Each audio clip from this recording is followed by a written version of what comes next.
My name is Nitish. I'm a sales engineer here at Sweetwater, and outside my work here, I'm also a music producer, composer, and arranger. I do all of my work at my own home studio, and these days I do a lot of recording, mixing, and mastering as well on a variety of different collaboration projects. Most of us get started in our home studios with our favorite $100 or so dynamic microphones, and those are great. We love dynamic microphones because they work really well on a variety of different sources.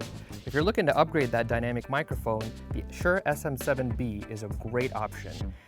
It's been used on all of your favorite records. It was Michael Jackson's coveted microphone, and it works great on vocals of all varieties, genres like R&B and hip-hop. It even works really great as a broadcast microphone for voiceover artists. So you really can't go wrong with the SM7B. I've even used it on hand percussion and drum sets, and used in creative ways, it can really give you a really different tone than some of the dynamic microphones that you may have used in the past. Moving on to large diaphragm condenser microphones, we have a few different ones here that I've selected, all in the same price range, depending on what you might want to be recording. One of my new favorite companies is actually Aston Microphones. They make wonderful products that not only look really cool and innovative, but also sound great. The Spirit is one that I've used on a number of different sessions. It sounds great on vocals and acoustic guitar, and I even have friends who have been using it in their live shows on drums and other percussion. It takes EQ very well if it's even necessary, because honestly, it has a really great high end. I find that vocals stick out in my mixes a lot better when they're tracked using a Spirit, and the same thing with acoustic guitars. If you're a singer-songwriter looking to up the ante on your vocal, the Spirit is definitely a great consideration. And to boot, it's actually got a removable pop filter that you can take out, kind of like a piece of steel wool, and wash, let it dry, put it back in your microphone, and you're good to go. So you can toss this in your backpack and take it for location recording as well. Another one that I always like to bring up is the MicTech MK300. All of MicTech's products are great, and in particular I like the MK300 because I know that I can put it up on just about any source if I don't know exactly what situation I'm walking into. If I've got a vocalist coming into my project studio to record vocals but I don't quite know the timbre of his or her voice, or I don't know exactly the timbre of the instrument that they're going to be playing, I know that I can use an MK300 because it sounds great on just about everything. Another really useful feature of this particular microphone for home studios is its excellent rejection. So used in cardioid mode, you can actually aim it kind of cleverly and cancel out a lot of the ambient noise that's always present in our home studios, your refrigerator or your HVAC system. And by aiming it cleverly, again, you can cancel all those things out, and you'll actually be surprised at how great of a tone you can get for a microphone of this price. Another favorite brand of mine is the SE electronics microphones. The SE2200 is a no-brainer. Again, it comes with everything you need right in the box, including a pop filter, and it sounds great on a variety of sources, kind of like the MK300. For a rich vocal, this is brilliant. You can put it up and know that you're going to have a record-ready sound ready to go. I've also used it on a number of different instruments, stringed instruments, again, percussion, and if you need like a mono microphone even for piano, you could put this up.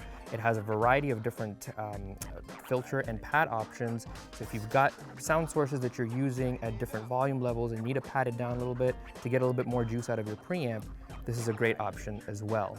We'll be talking about SE also for our small diaphragm condensers, which are another variety of microphone that's always helpful to have in your home studio, but this covers the large diaphragm condenser microphones that I would always recommend for any kind of project studio.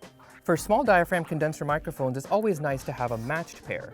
For sources such as acoustic piano or acoustic guitar, things that would do well to sit wide in our mixes so you can leave the vocal nice and present in your mix and then pan the accompanying instruments out to the side, it's really helpful to have matched pairs of microphones. I often record acoustic guitar and either upright or grand piano in this stereo miking fashion that allows me some more flexibility during the mixing phase. SE makes a really great small diaphragm condenser microphone that you can purchase either as a solo microphone, which works really well pointed at like the 12th fret of your acoustic guitar for an instrumental track, or they also sell it in a matched pair that you can purchase, again, for those stereo miking techniques. The SE8s sound great. I've shot them out against microphones several times the price on sources such as piano and guitar, and it's always a winner. It's a favorite of mine, and again, works really well on hand percussion, bongos and congas if you're into that genre of music and need just a little bit more spice to your hand percussion. The SE8s are a great way to go. One last type of microphone that I always like to talk about are ribbon microphones. Generally, ribbons have a more vintage kind of sound, and what's really neat about them is they actually hear sound the same way that our ears do, which makes them sound a little bit more organic. And you'll find that if you're recording with a ribbon microphone, you actually have to process it a lot less to get it to sit well and natural sounding in your mixes.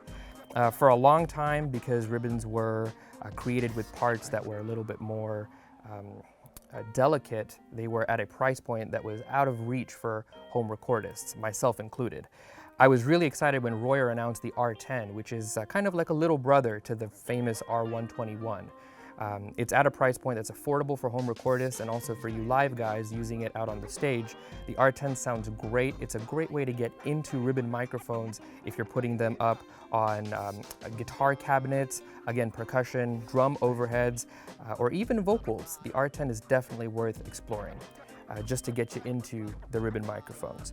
So I hope this has been helpful for all of you home recordists out there. If you've got questions about any of the microphones that we've talked about today or any other gear for your recording setup, leave us a comment and call your Sweetwater sales engineer and we'll get you all taken care of.